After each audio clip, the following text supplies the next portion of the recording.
แดดแห้งแห้งเฮ้ยเฮ้ยเฮ้ยยังกวยคือเก่าเด้อตัวได้ที่จุง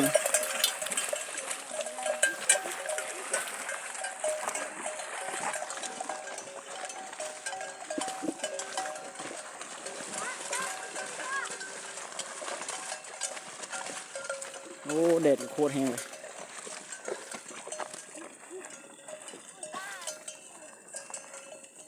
เอ้ยเอ้ยเอ้ย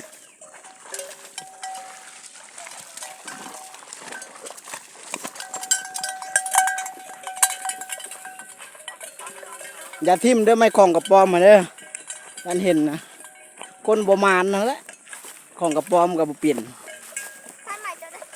พอป้าแล้วเอาแต่เสือกคอยฮักไม้คิวก็ได้นะสำกระป๋อมดิสิ